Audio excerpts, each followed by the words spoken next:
Hello,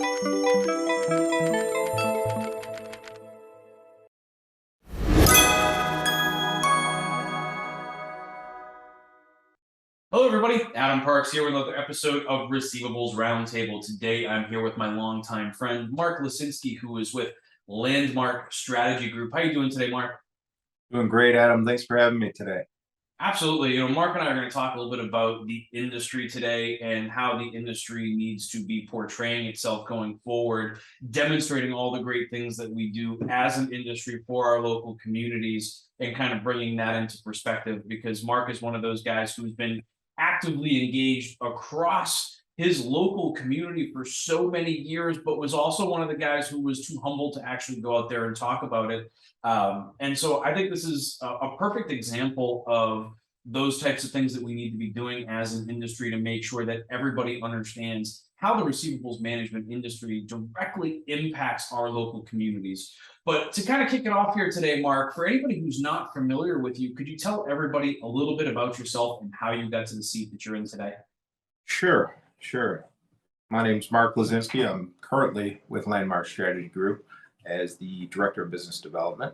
I've been in this industry, as you know, for going on 20 years now, since 2002.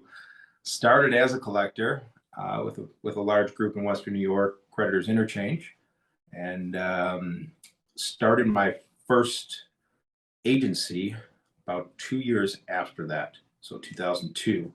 I've grown and built agencies throughout the last 20 years and grown a sizable debt buying entity as well. Got to know the industry very well, inside and out, from ground level all the way up to now as a passive debt buying company. Landmark Strategy Group was established in 2018. Have a great executive team here, building a great team just all the way across the board. There's a whole new energy here at Landmark, and it's exciting to be with the team. So we are looking forward to a bright future. Well, I think you guys are doing some great things, and it's been a lot of fun to have an opportunity to work with you again. I know you and I have done deals throughout the years and found opportunities. We always seem to be coming back together again as opportunities present themselves. But I think that's just when great minds think alike. We tend to do things in a similar way and do things together. So really excited to have an opportunity to chat with you today. As I've been in this industry, about the same time block, right? Like, we've been at this for a long time. And one of the big things I've always made a push for as a communicator and a marketer is for the industry to talk more about what it does in the local community.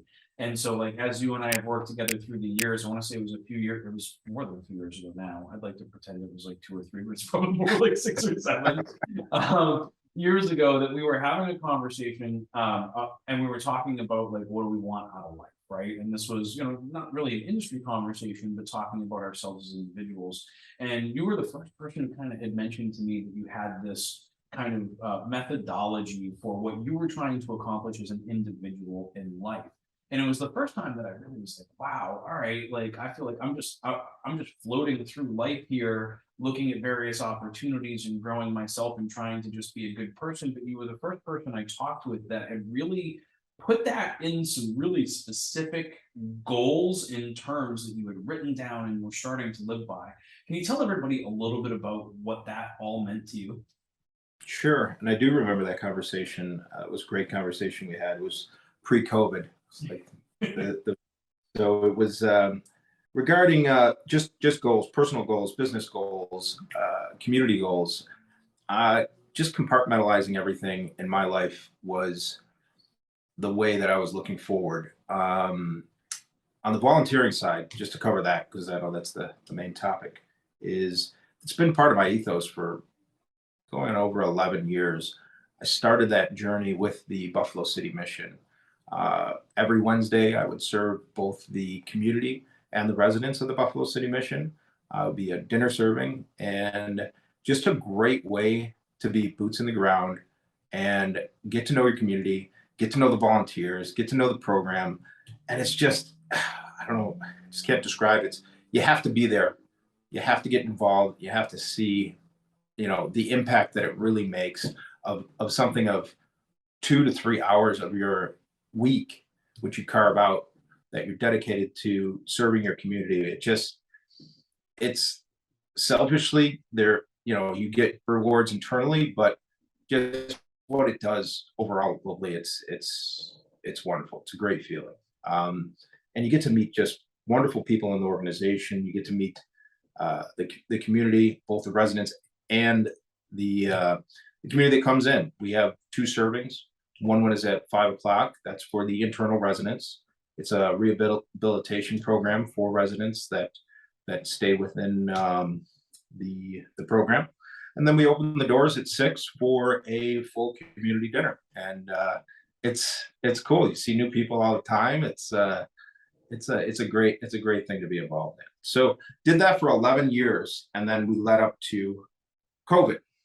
Everything shut down. Unless you were an employee of the Buffalo City Mission, you were not allowed to be on site. So that took my journey for a little bit of a curveball, which I'm sure COVID did that to everyone. And I went to start working with Habitat for Humanity here in Buffalo, where we were an outdoor setting. We could work in teams, 6 feet apart, and do demo construction. Once again, boots to the ground kind of mentality, getting your hands dirty and working to build out homes to make available for the Buffalo community. So after that was about 2 years with Habitat for Humanity.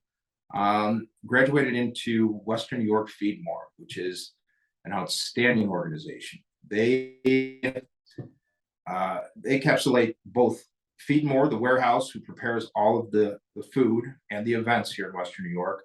They also merged with Meals on Wheels, which is the delivery system for all food delivery via Western New York Feedmore. Their group's outstanding. I mean, I've been with them for, what we said, 4 years, and usually weekly volunteering at the warehouse with our team,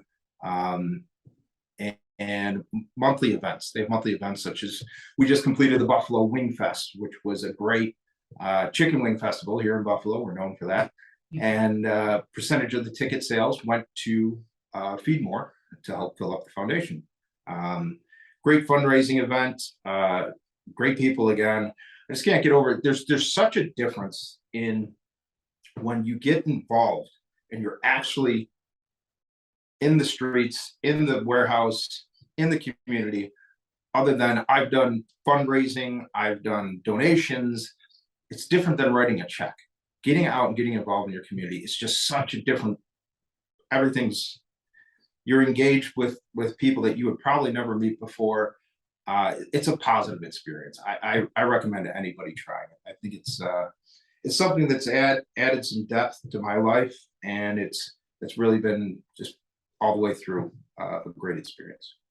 So it's also one of the things that I've found interesting about your organization and kind of your leadership style as an individual has been that it's not just about you, but it's also about enabling your team to engage as well, right? So it's not like you're just out there doing these things totally solo, but you're finding opportunities to enable and engage your team in these processes and these events as well, so that one, you can have a deeper and larger impact on each individual organization that you're working with, but you're also able to enrich your team and find these opportunities for this team building experience, right? Because you guys are doing these things together, which I'm sure has developed additional camaraderie amongst the individuals on your team.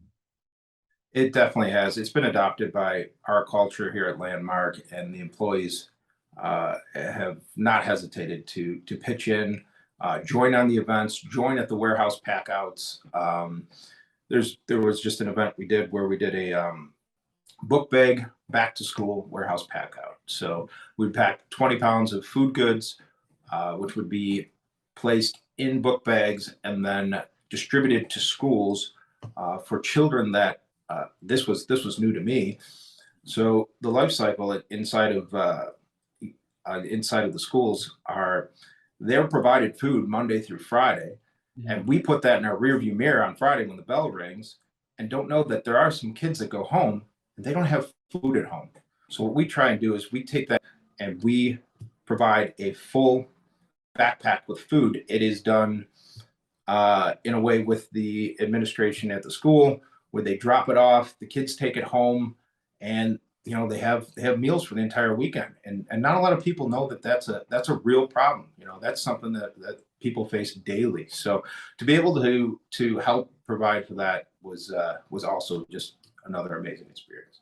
Talk about an impact directly, on your community, and so many people are doing, school supplies and other things with these book bag drives. But to think about, what about those moments where they're not in school, right, and they're going home and there is no food, available to them, because so many students actually do rely on the subsidies that are provided through the school system, and you never really think about it like that. And Exactly. again, I think that's one of those really interesting approaches that you guys have taken to that community involvement. Now, I also know that, through working with you from a marketing capacity, all these great things that you do, but you're humble and you don't generally like to talk about them. I know I've forced you to come on to this video today and talk to me. Yeah. Right? Like, that's my job, right? That's what I do. But like, it's not something that you generally would walk around boasting to people. And so one, I want to make that clear that it's not generally something that you're going to talk about.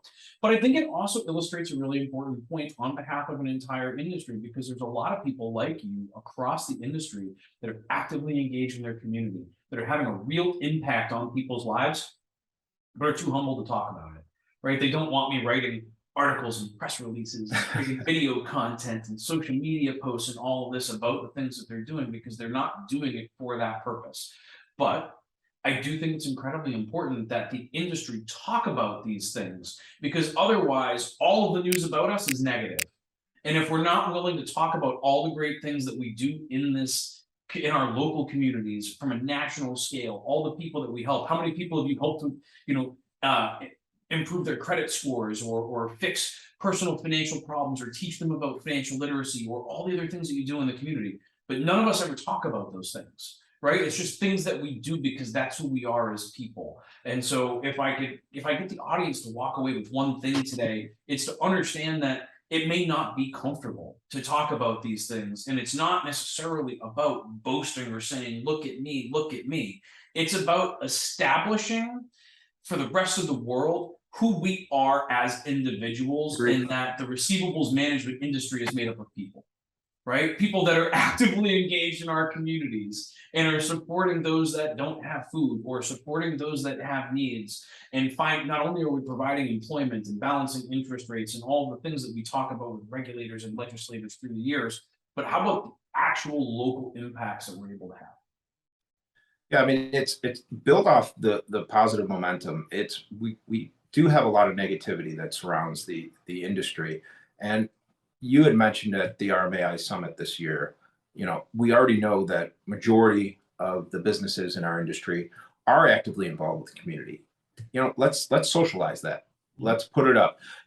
It's not part, like I said, this is just part of my personal ethos. I don't want to put this out on social media, and you had to get me kicking and screaming to do the podcast. But I saw after you spoke this year, I said, you know what, we should bring this out in front of everybody and say, hey, this is what we're doing as a company. This is what we're doing even personally, to help impact our communities locally. It's just a good, positive, news story. With all the negative news that's around us, I think we need more of that out in the atmosphere. I don't think that our industry deserves a lot of the negative press that we get, but it's not a sexy headline to say, look at these great debt collectors and all the great things that they're doing, right? That doesn't sell newspapers. And so I think it's important that we create that content on our own. I don't generally like talking about the charitable stuff that I do, or my involvement on various boards or whatever. For me, it's always about just doing the right thing for the industry, doing the right thing for the people around me, and trying to find ways to engage and involve myself in my local community.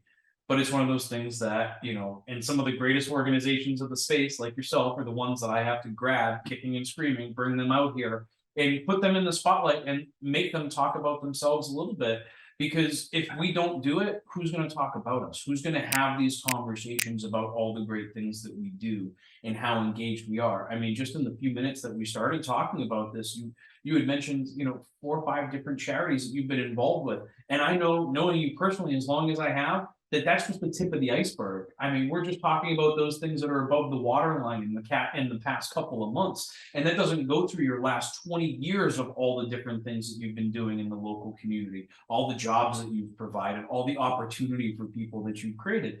And so this is where I get a chance to kind of talk about you and to talk about the people in our industry and try and encourage more people to step up, come forward, and talk about what they're doing. And for so many organizations, they don't even necessarily tell their own team all these great things that they're doing. And I love the fact that you're engaging with your team and allowing them to participate and be part of that positive impact, right? And so many organizations I talk with where the CEOs are cutting checks or donating time or doing all these different things to engage in the community, but they're not even telling their own team about it, never mind the rest of the world. And I think that that's an important part of the storyline for our industry on the whole. Agreed, 100%. And like I said earlier, our team has adopted it and they enjoy it. We are discussing, there's all kinds of things you can do as a company to encourage volunteering in the community. There's multiple ways you can do it. I'd be willing to talk offline with anybody who's looking to expand in their community and get involved. I know we have locally here in Western New York, Western New York Feed More is looking for more volunteers. They are looking for help. Just like our labor force right now, it's challenging, right? They are challenged with the same exact problems that we're challenged with this time. So we all have responsibilities. We all have families, children, soccer games. To be able to carve out a couple hours in our week or in our month to be able to pay it forward is just it's much needed right now across Western New York, and I'm sure it's a global issue. Well, when we reach the top, it's our obligation to send the elevator back down and help the next people to rise, that next generation, and to develop and demonstrate for that next generation all these things that we are doing so that they can understand the importance and impact that they can have going forward as business owners, as leaders, as executives. Mark, I can't thank you enough for coming on and chatting with me today. You got me here, and even if you can't volunteer your time, charitable donations, food drives, all of this helps the machine roll. So anything you can do would help. You can check out Feed More on their website. I'm sure we have some links we can share, and anything's appreciated. And Adam, thank you very much for having me on. Absolutely. For those of you that are watching, I'll be linking Mark and his organization below so that you can ask any questions or feel free to reach out to him directly on LinkedIn. I know Mark is real great about getting back to people and scheduling some time and chatting. When he makes that statement of like, hey, I'll meet with you offline, I know that he really means it because I've reached out to him a number of times through the years just to get on and chat about different things, whether it be industry related, personal related. Definitely an open individual that's happy to talk with people. If you have additional topics that you'd like to see us cover or content you'd like to see us create, you can leave those in the comments below. I'm sure I can get Mark back on here again at some point to chat with me some more about other industry topics. So feel free to leave those in the comments below as well. But until next time, thank you so much, everybody, for watching. And Mark, thank you so much for participating. I really appreciate it. Thank you, Adam.